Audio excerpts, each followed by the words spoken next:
We'll call to order the Avon Town Council meeting for October 5th, 2023. Please rise and join me for the Pledge of Allegiance. I pledge allegiance to the flag of the United States of America and to the republic for which it stands, one nation, under God, indivisible, with liberty and justice for all. Thank you, everyone. Julie, would you mind taking a roll call, please? Don Loudon. Present. Greg Zuzan. Robert Pope. Present. Tim Roberts. Present. Steve Eisenbarth. Present. First item is our consent agenda, which includes the check register for today, our September 7th work session meeting minutes, and our council meeting from September 7th meeting minutes, as well as our Avon Landings Industrial Phase 1 bond release. Any questions, or would anyone like to make a motion? I'll make a motion that we accept as presented. I'll say. Oh, you got it, Dawn. We have a first and a second. Julie, would you take a roll call vote, please? Don Loudon. 4. Robert Pope. 4. Steve Eisenbarth. 4. Tim Roberts. 4. This is the first of 2 public comment opportunities. Please come forward to the microphone, state your name and address, and please limit your time to 3 minutes.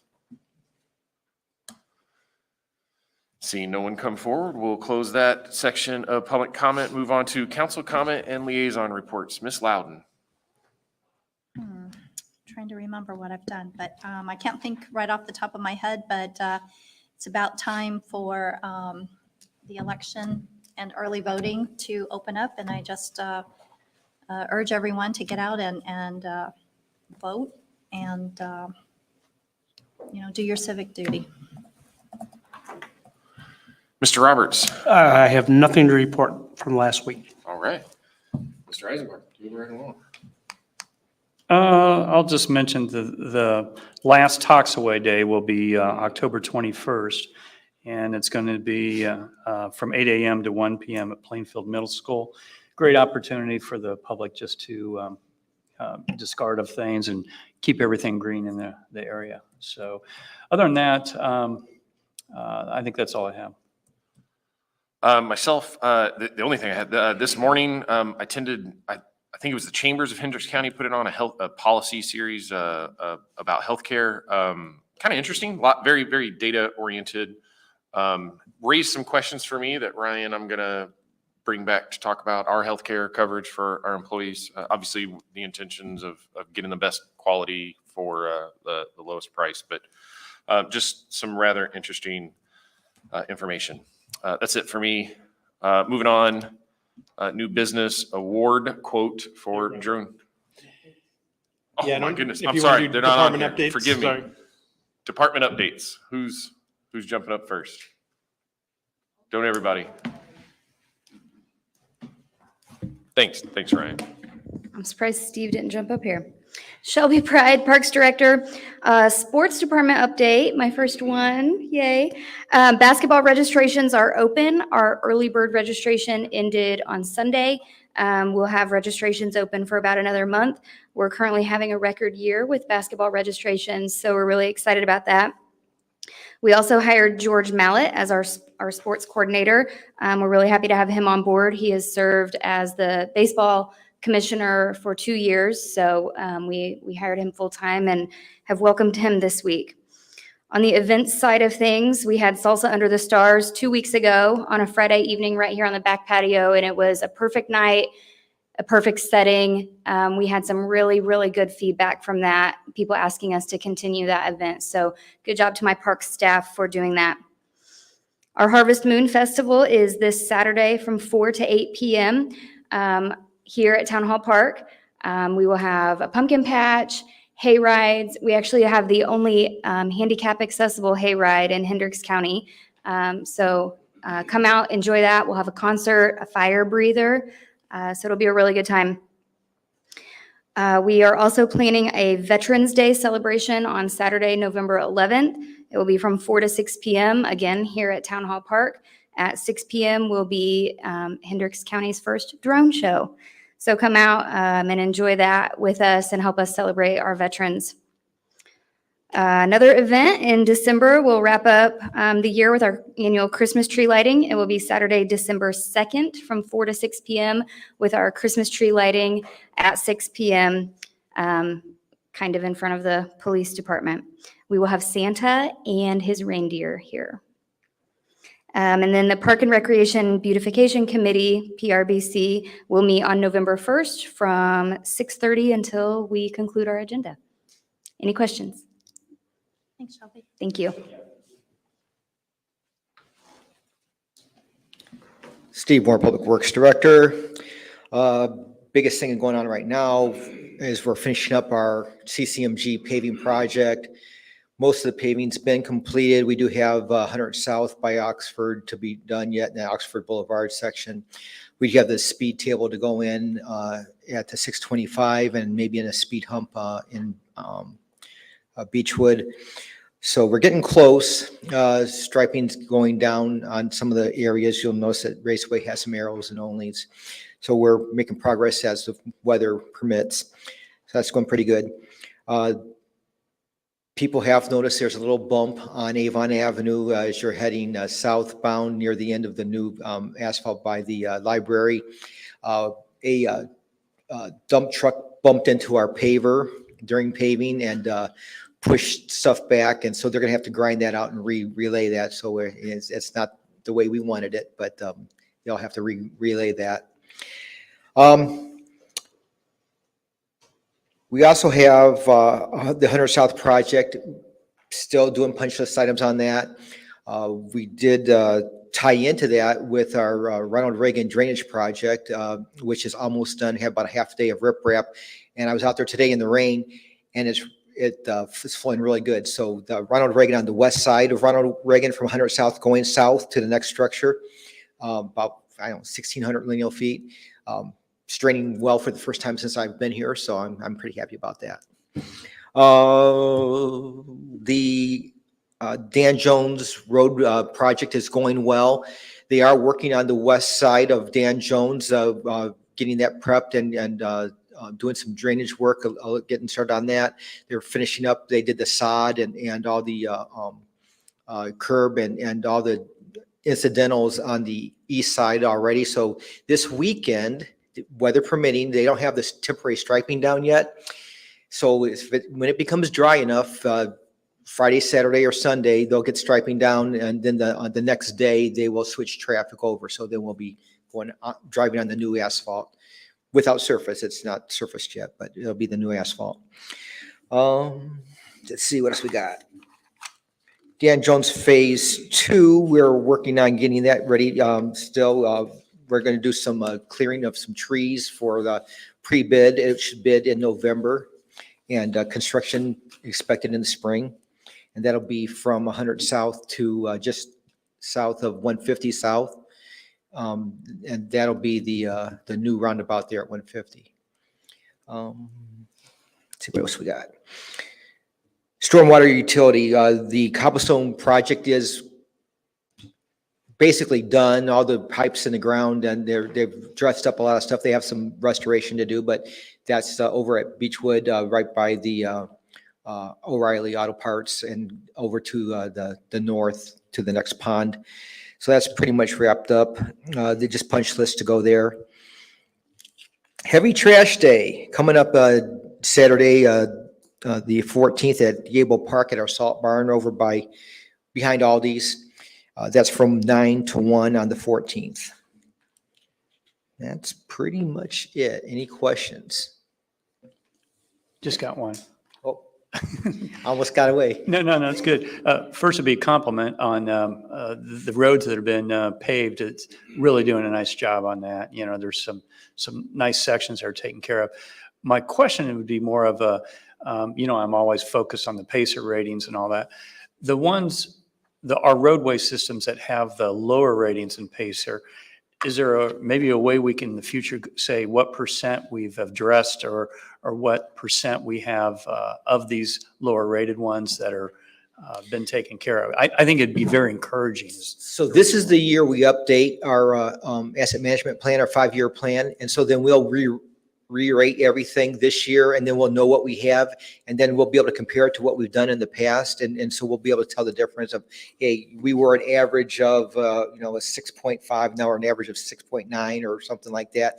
We have this many that are, I hope we don't have any ones or twos or threes, but, so many fours, a small percentage of fours, more fives, a lot of sixes, even more sevens, then eights, nines, and tens.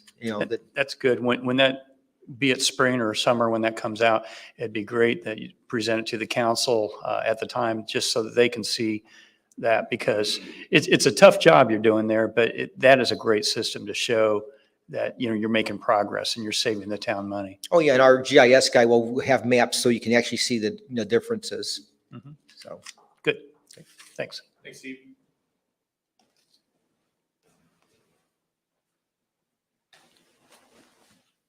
Evening, Council. Jared Wade, Communications Director.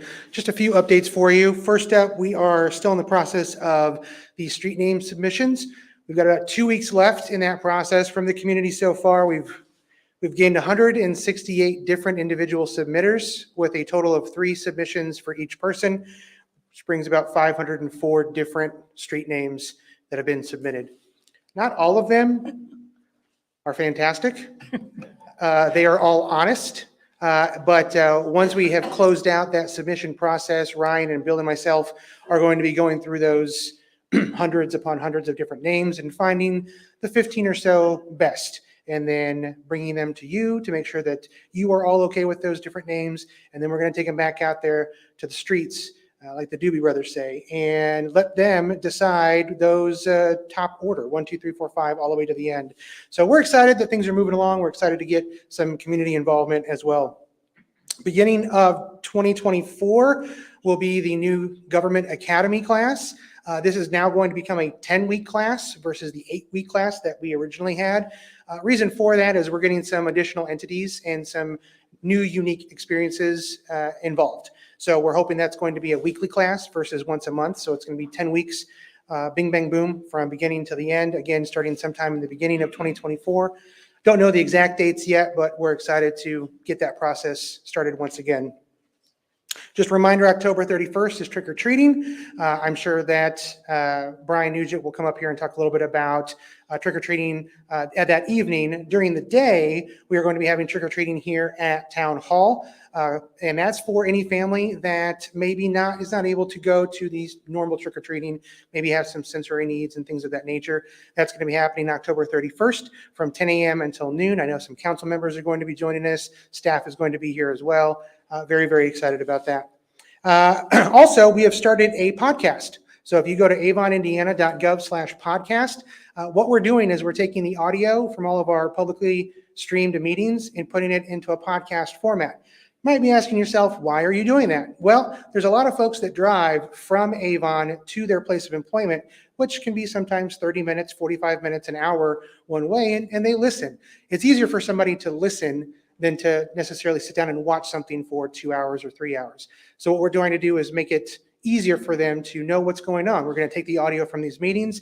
We're going to move our quick recaps to a podcast format so that way somebody could easily subscribe and just automatically know what's going on and listen to those quick recaps. And we're going to have some other things being added in there as well. But we're excited about this new avenue and another way for the community to be able to listen and know exactly what's happening. Lastly, I'm going to just quickly mention that this is Breast Cancer Awareness Month and Domestic Violence Awareness Month. So on our live streams throughout the entire month, you're going to see the pink ribbon up there as well as the pink on the bottom.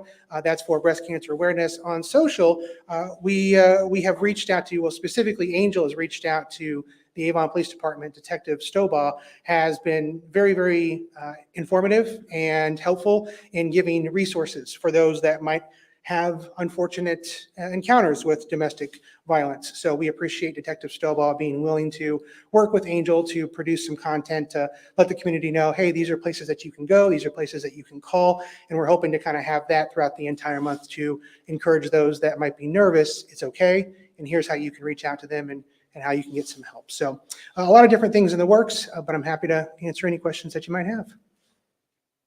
So on a lighter note, the the names of the streets that may not be the top of the list, could you, using your creative juices, could you do something like a word stack or a crossword puzzle and that present it to us so we can see if we could figure them out and do that? Sure. If that's what you would like, Steve, I can put that together for you and let you have a field day with it. I look forward to it. That's all. Okay. Thanks. I'd like to give a quick shout out to Jared. On top of his full-time job of being our communications director, he was up uber early this morning and attended the Men in Actions breakfast and emceed it as well. So Jared doing a great job for us. I also appreciate that he's doing that and helping support other things that are going on in our community. So thanks, Jared.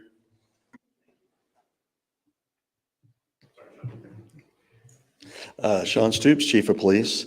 I don't really have anything for you this evening. It's all in a crossword puzzle. So if you have any questions, just let me know.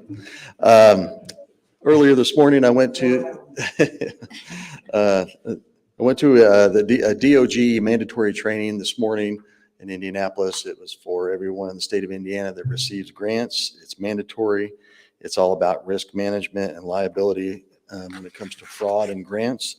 And just to let you know, everything that they talked about, our good attorney, Mr. Taylor and his team have trained us in all of that and even more. So we are right on spot where we need to be as far as that goes. 3 of our new officers, Adam Quilter, Stephen Carrier, and Cameron McDaniel, have all successfully completed their field training programs, and they're now working a shift with still some moderate supervision to make sure that everything's going okay there.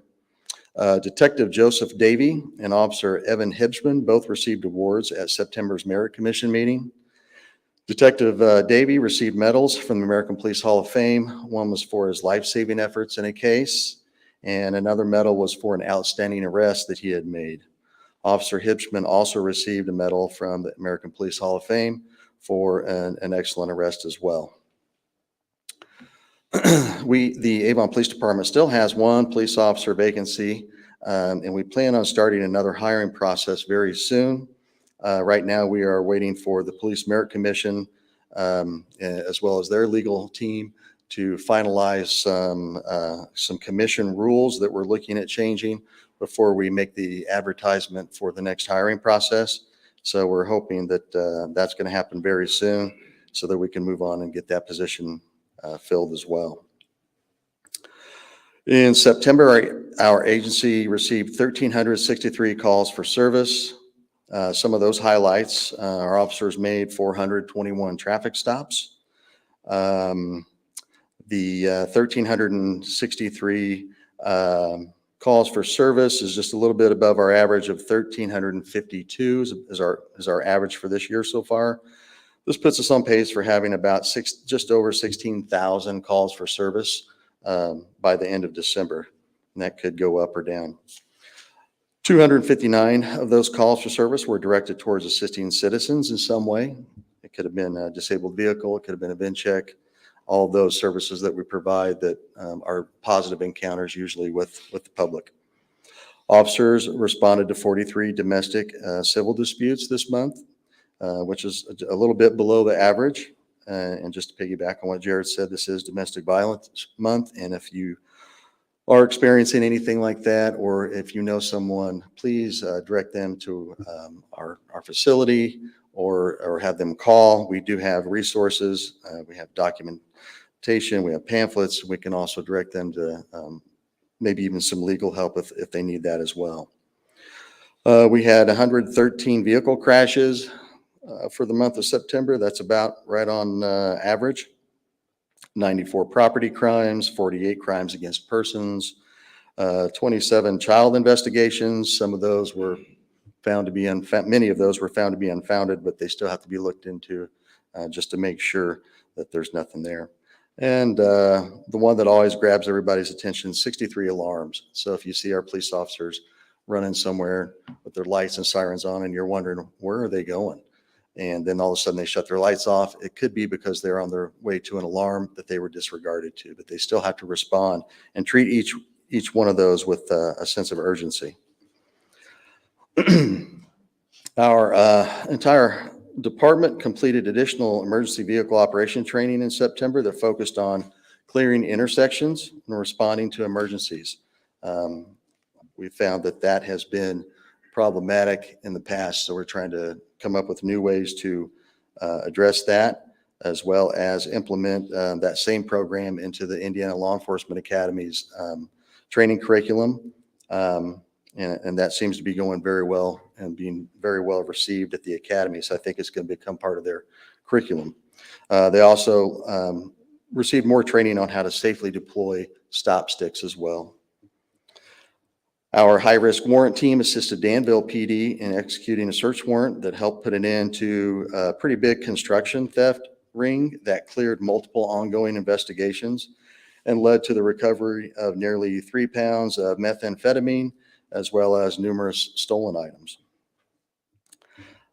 We would also like to thank everyone that participated in last month's blood drive. Thanks. I know I saw Mr. Pope there. Appreciate everyone that donated and helped do that, because we are pretty much always in an ongoing blood shortage, and the life that you save could be your own with your own blood. So please keep giving. They really need our help on that. It's been mentioned, trick or treating, October 31st, 6 p.m. to 9 p.m. That's just kind of the normal hours. That's what we've always kind of stuck to. It's more of a recommendation. I don't think that there's a law that says you have to do it between those hours, but we would certainly recommend that. In your packet, you have a lot of other detailed information there that you may have had a chance to look at, and I'll be happy to answer any questions you might have about that information, as well as anything we've discussed here this evening. Thank you.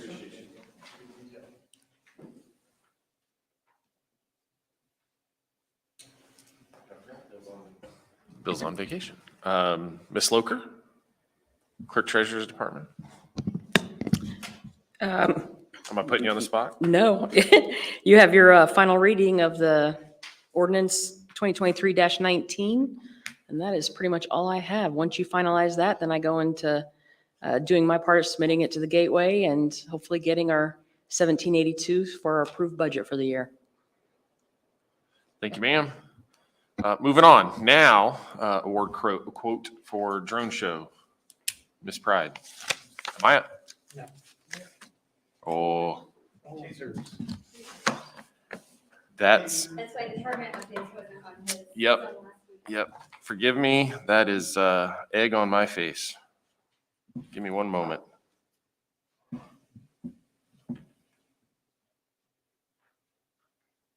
Tapped the wrong one. Thank you. Authorized purchase of tasers. Mr. Nugent. Thanks, sir. Apologize, I got a little bit of a throat issue here. Brian Nugent, Deputy Chief of Police here with Avon PD. Just had one proposal here tonight for you guys to consider. This is a taser platform upgrade. To give some context, everybody listening or watching or here today, our department in 2007 made the transition to giving our officers additional options on how to resolve personal conflicts with combative subjects. That endeavor involved a lot of training, some onboarding. Back in 2007 with a staff at the time, it was about 22 officers altogether. As we move forward and the technology continues to evolve, we found ourselves replacing devices as need be over the years. There were some very minor changes in different models that had come out.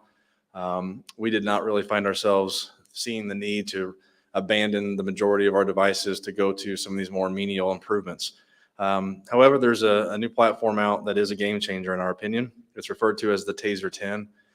To give a little concept explanation of that, when an officer typically deploys a taser, he or she will aim a device that has a laser target that will essentially ensure where one of two probes will travel upon its target. The issue with tasers historically has been that it's up to the officer to gauge the physical distance that they are from that target. And essentially, in a very volatile and fluid situation, these officers are trying to deploy that taser where they have a reasonable expectation that the second probe will also impact that target. That's a very difficult, challenging paradigm to try to get an officer to understand that skill set and to have he or she deploy that in the field. The TASER 10 device is a very, very revolutionary device that we've not seen anytime in our experiences with the TASER. This device has up to 10 probes that can be shot singularly at a single target, which gives the officer more control of how he or she deploys that device and can be more intentional in the placement of those probes that are deployed. When you couple that revolutionary approach, coupled with the age of our devices that we have now, we explored this opportunity about 4 or 5 months ago, getting additional information, attending some trainings and some seminars. I personally attended one that we had here just last month. Got to actually see the devices. We fired them off, learned more about the technology. This is a big upgrade in the sense of the technology that's embedded within these devices. There's also a tremendous amount of accountability on what these devices can do. Most of the TASERs have a general platform of this software, but this device has taken it to a whole new level, that if an officer were to deploy their TASER, we actually can plug that TASER into a computer and it will extract all of the data to tell us exactly when the weapon was fired, for how long. It'll give us even some external information about the temperature, the dates and times. That's very important. That's very important in senses of internal accountability for our agency and for our officers. So they've continued to realize that they need to invest upon that threshold of technology. It's also a part of risk management, which we talk about all the time with our legal staff. What are we doing to not only defend ourselves, but to be able to stand, in harm's way and be able to show the public that these are devices that are being used responsibly. So with all of that said, our consensus with all of our TASER instructors is to ask respectfully for us to move forward with this platform upgrade. And so obviously it talks about a fiscal plan. I've been working very closely with Julie to talk about the public safety lit revenue. And if you recall, the town has been receiving approximately $15,000 per month at the beginning of this year to this point. At last glance, when we talked about the revenue available in that, in that line, it's about $125,000. Since I drafted this memo, we may have even received another $15,000 deposit. So I think we're closer to $140,000 as we stand here today. This was revenue that was not placed into our 2023 operations budget. This is revenue that has basically just been building a fund balance kind of in the background. And so with that being said, you do have a quote from TASER. It's also referred to as Axon Enterprise. They kind of changed their name because they got into the science of body cameras and some other technologies. So they kind of got away from TASER, which kind of made them sound more of an exclusive product. So the quote you have there is a 5-year plan. And I want to be very clear. This 5-year plan and the quote you have is $377.80. But the question is, what do you get with that? Okay. With the budget that we have in front of you tonight for consideration for adoption, you're talking about expanding the police department to 42 officers, 42 full-time officers. This proposal is to purchase 45 devices. So we have extra spares if we have one that gets damaged or gets destroyed or whatever may happen. But that price also includes a 5-year warranty plan, what you might call bumper to bumper if we're talking cars, right? This also includes all of the training cartridges for all of our officers for every year and every time that we have to recertify. It also includes the training mechanisms, the number of people that we can send to a training that can come back and teach all of our officers, not only the ones we have now, but the ones we're going to hire within the next 5 years. So it's a very, very comprehensive proposal. The request tonight is to request the approval of this contract so we can place the order. We will be looking to fund a one-time payment at the first of each year. And so what we're moving for is to use the fund balance in the Public Safety Lit Fund to make the January payment to this agreement that we're asking you to consider tonight. That will be done by virtue of encumbering funds through an additional appropriation I spoke with Ryan and Julie about. Julie and I will sit down likely sometime the rest of this month and sit down with Calvin, and we'll work through that end-of-year appropriation that we do each and every year to make sure we're capturing our revenue and we're reinvesting it back into our department. So with that being said, that first payment will be just over $42,000. And so we're requesting council to approve the agreement tonight, which puts us in a position for a 5-year plan, and understanding that the January payment will not be made by virtue of the budget that we are presenting tonight for 2024. It will come from a fund balance through encumbered funds from 2023's budget using public safety revenue, which will leave us approximately $100,000 in the budget as we stand here today. I'm sorry, in the fund that as we're talking here today. I'm happy to answer any questions. Want to give you a good context of all those pieces of information.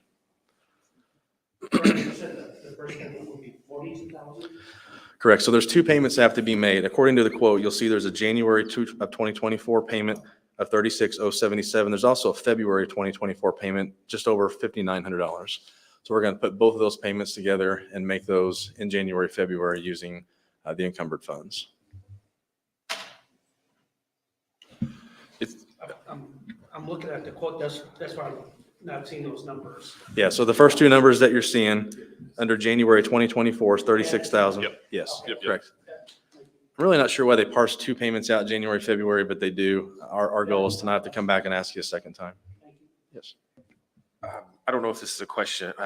So 10 probes at once, like I went through the Citizens Police Academy, and I remember tasers were very difficult to hit 2 at a time. I was trained aim center mass to try to hit a target.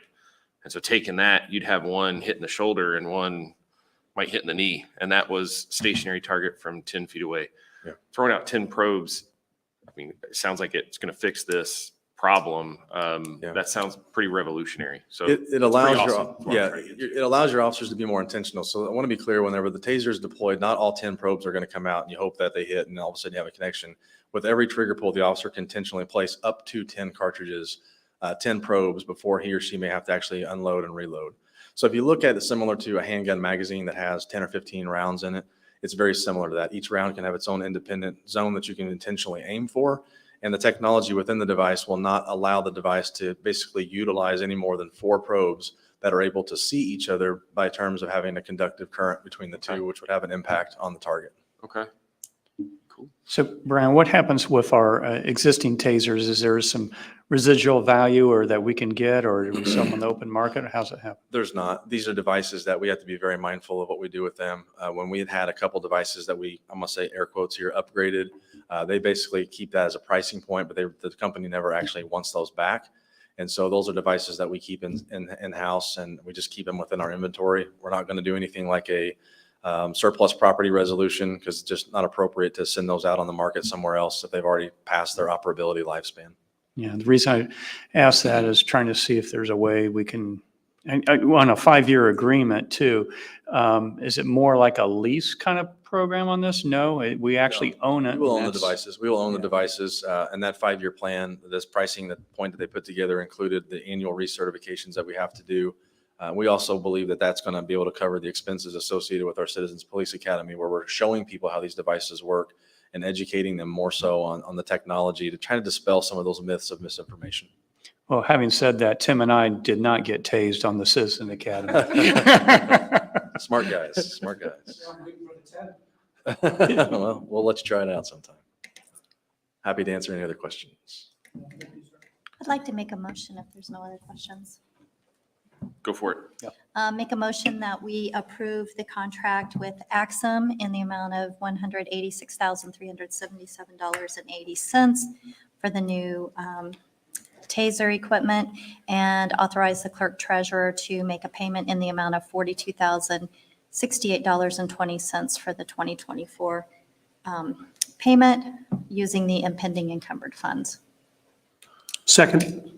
We have a first and a second. Julie, would you mind taking a roll call vote, please? Robert Pope, 4. Tim Roberts, 4. Don Loudon, 4. Steve Eisenbarth. 4. Thank you very much. Yeah, thank you.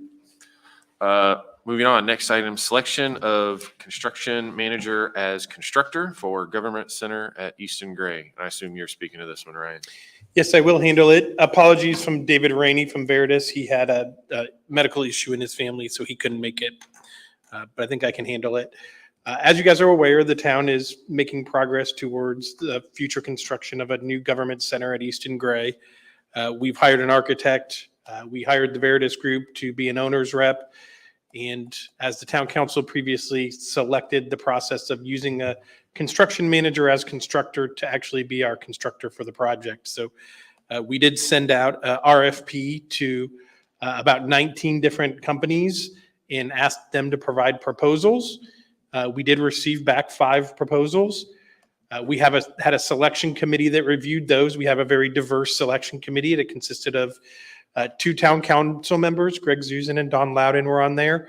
It consisted of Dr. Wyndham from the school corporation and Ann Engelhart as a representative from the school board, as well as Bill Reed from the RDC and Matt Isbell from the EDC. So we kind of had a little bit of everybody from all the different organizations responsible in that building.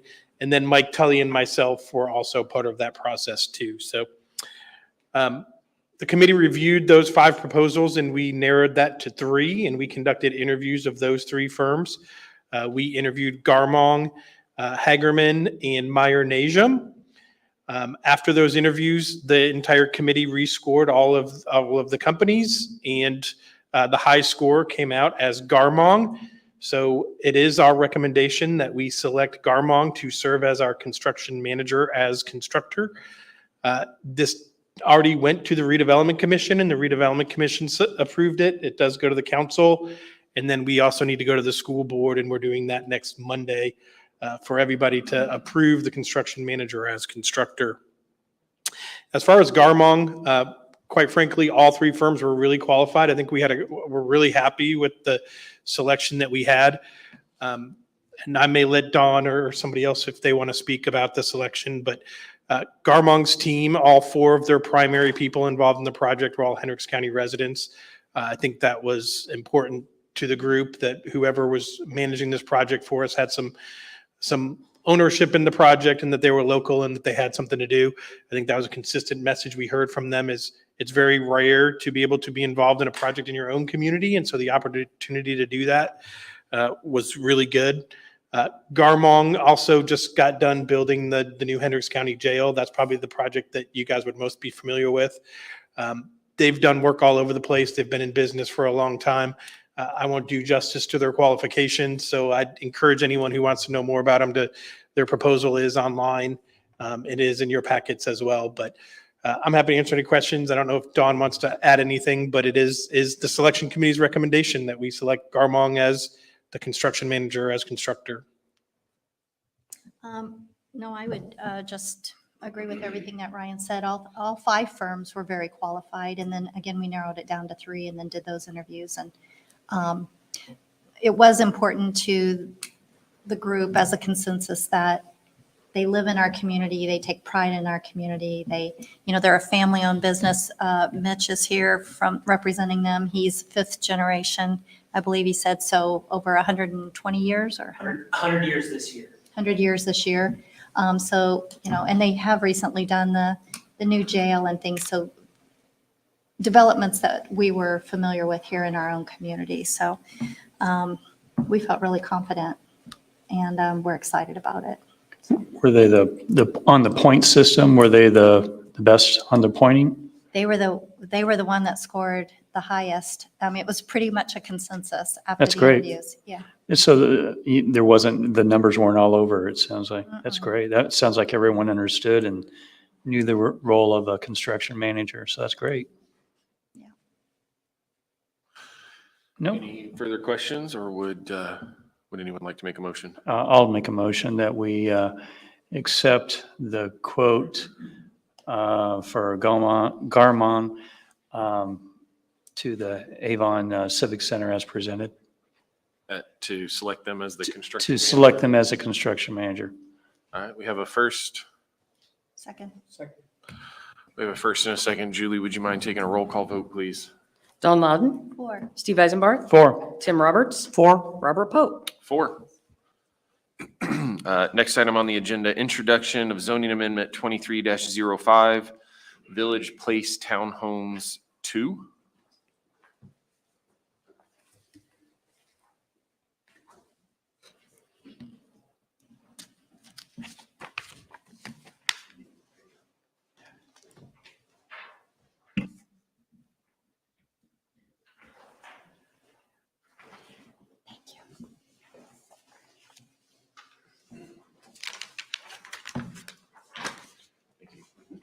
Great, thanks.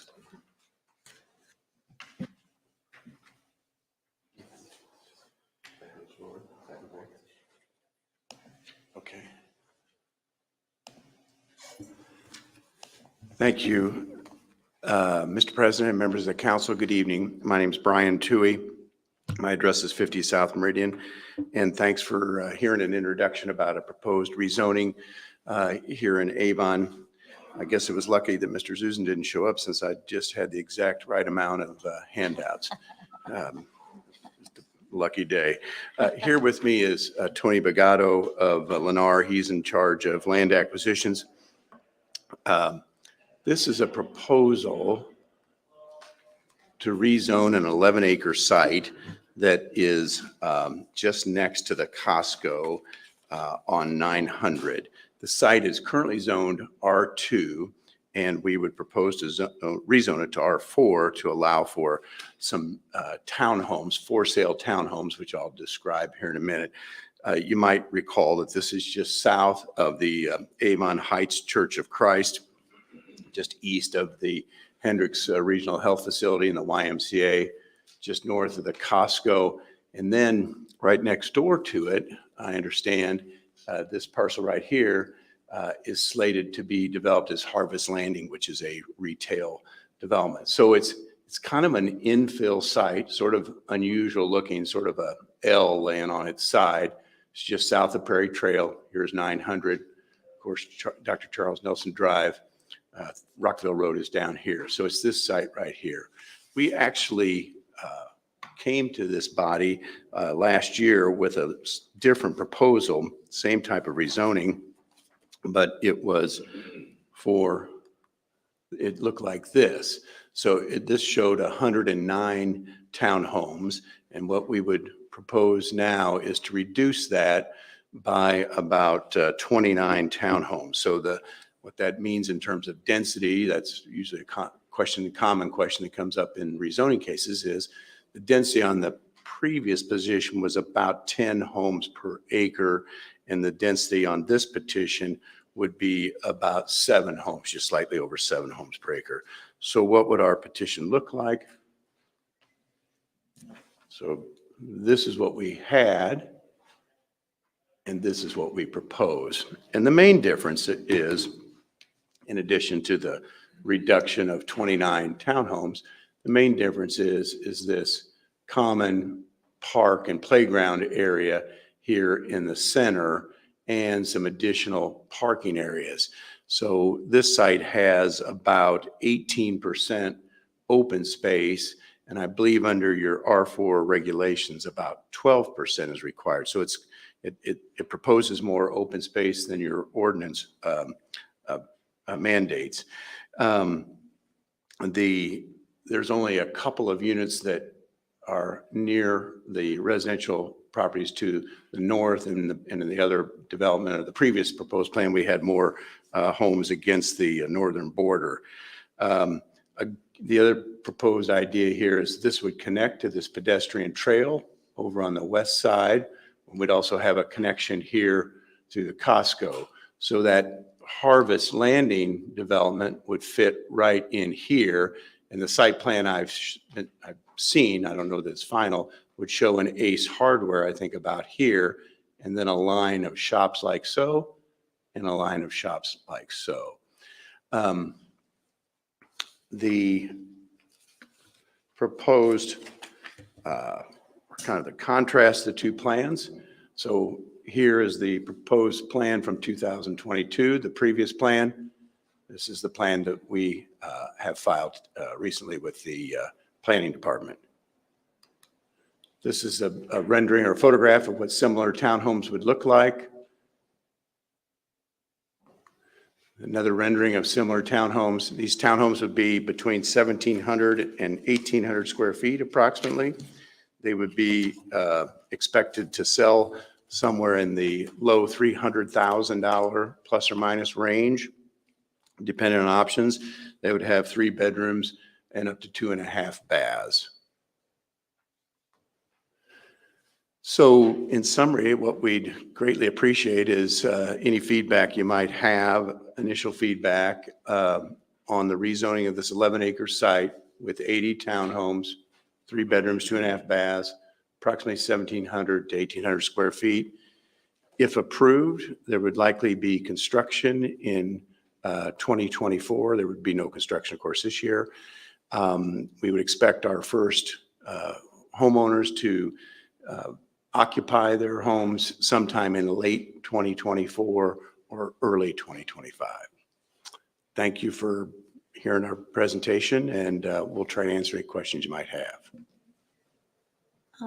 we have had people bring development options for this property in front of us on several occasions. And I remember when you guys came before, and I know that at the time we talked about the fact that there is then only the one ingress egress out of the neighborhood and the concern about safety apparatus if that intersection were to be blocked due to some catastrophe. You know, that's still, I can see you have two ins and outs, but they're both in the same location. So, I mean, you kind of have a divided entrance. Actually, we have, yes, we have one, let me get a better diagram up here. Yeah, so we have, you're right, we have the divided entrance up here on 900, and then we would have another entrance in and out right here. So Through- Costco's giving you entrance, or that's a walking trail? That would be a driving, it'd be a car. She's asking, does Costco Yeah, approve that? we have an email from Costco saying that they would cooperate with us in allowing us to cut across their parking lot. Yeah. Now, I haven't written it yet, but we have an email from them. I like this design better. I like the lower number, and I like the green area, the green space. Brian, with the rezone, does it change the requirements for green space? It doesn't necessarily change the requirements, it does change. It doesn't necessarily change the requirements, but it does change what the council could ask for. It does become discretionary. I'll comment, kind of piggyback on yours, Don, is that taking the 29 townhomes out and making that park, what that does is it softens that area quite a bit because of the industrial and with the intense use with the Costco. It's nice to have that softer use on site there and then buffered by the townhouses. Now, I do have a question though, buffering with the church, do you have any feedback as far as early comments from them, or you mentioned only the few residents on the northwest, but have you heard some feedback about acceptable buffering?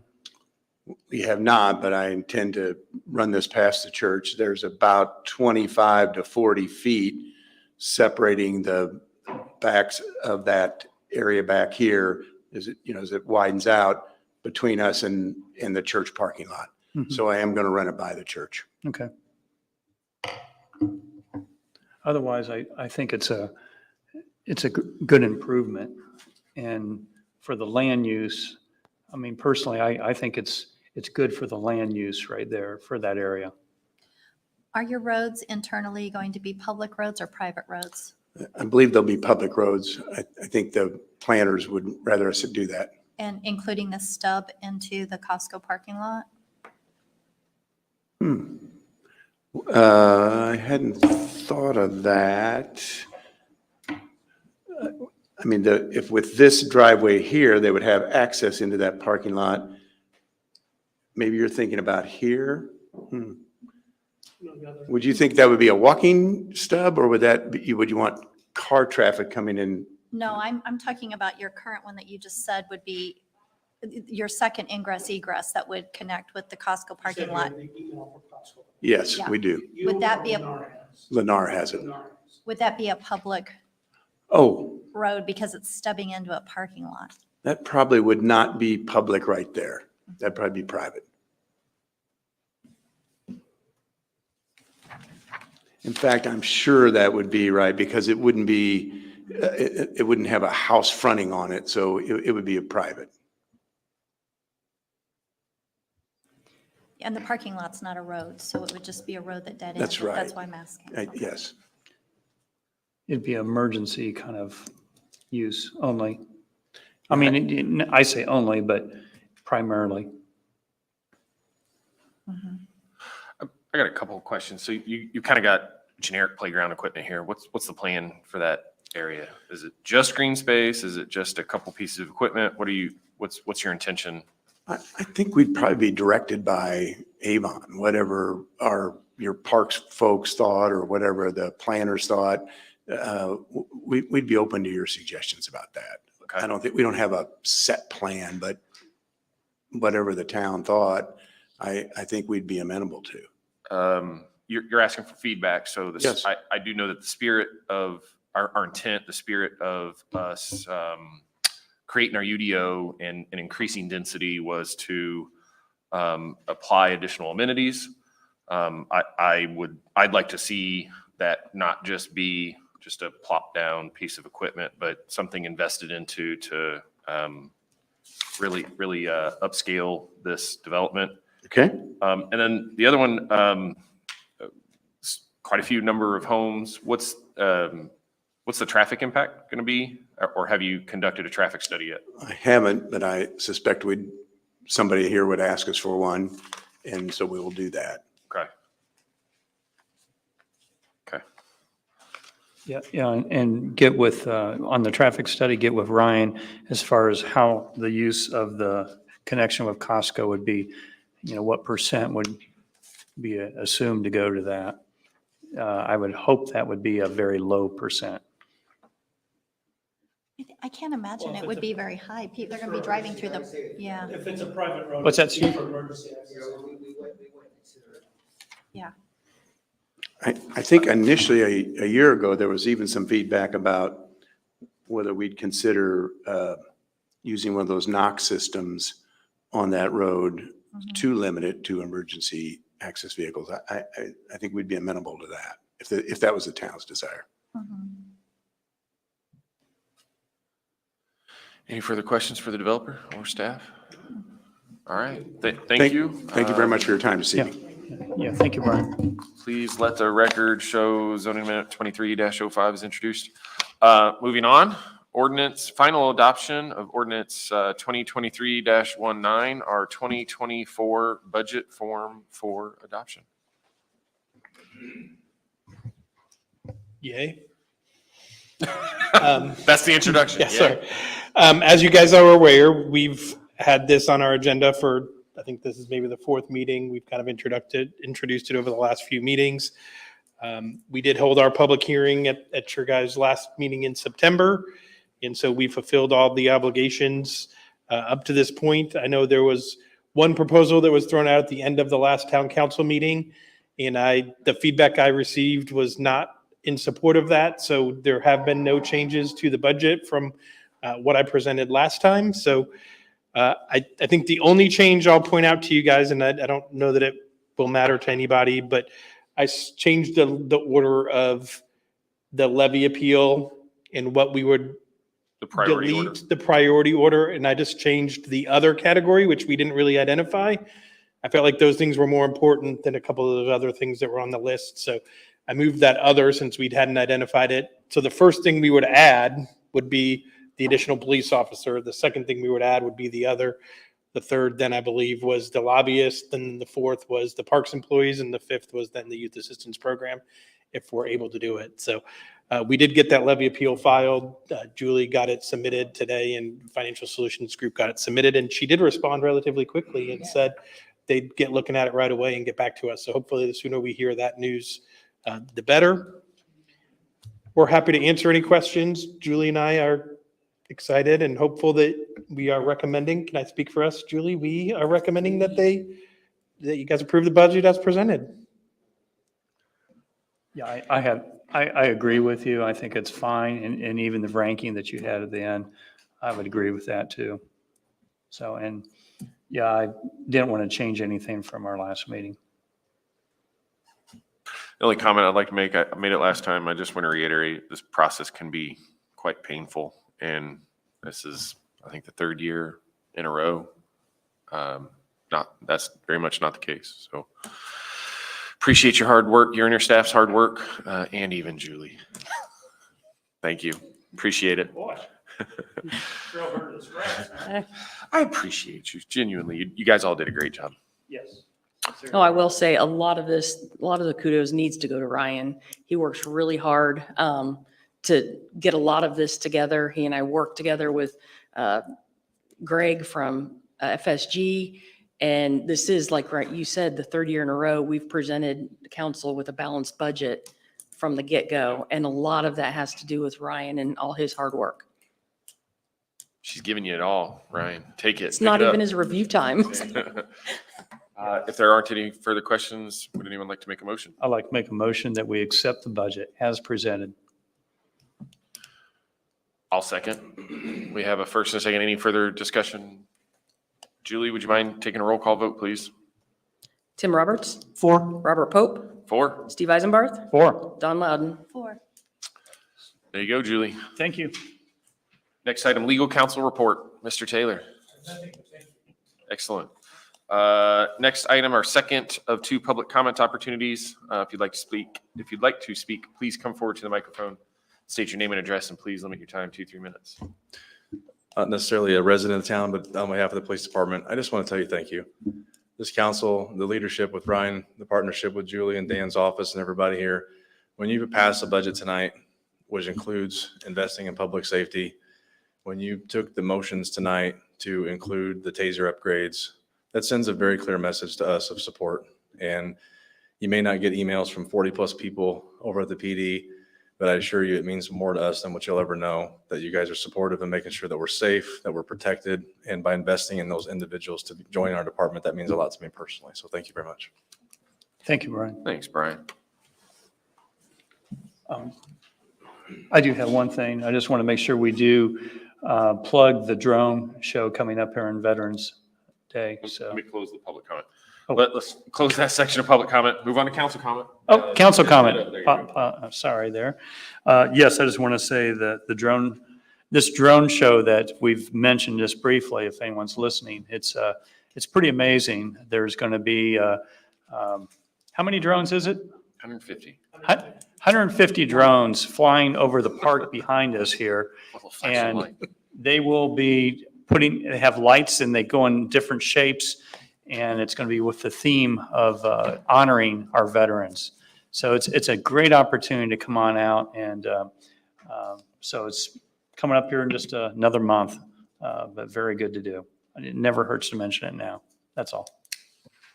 And see everybody at Harvest Moon this weekend. Thanks for that reminder. Seeing no one else. Next, council calendar, Ryan. Well, you guys stole all my thunder, but that's okay. Harvest Moon, Saturday, 4 to 8 p.m. Please come join us at the park. It'll be a great event. You do have council meeting on October 19th at 7 p.m. If I haven't told you guys already, I will not be at that meeting, so I apologize for missing. It is fall break, so I'm out with my family. Yay for me. Sorry for you guys. October 31st, as you remember, trick-or-treating, 6 to 9 p.m. Also here at the Town Hall Park. And then Steve got the Veterans Day drone show too on November 11th. Hope everybody can join us. One last thing. October 19th, I will not be able to be here. I'll be out of town. Okay. All right. Thanks for sharing. Yep. Meeting adjourned, everyone.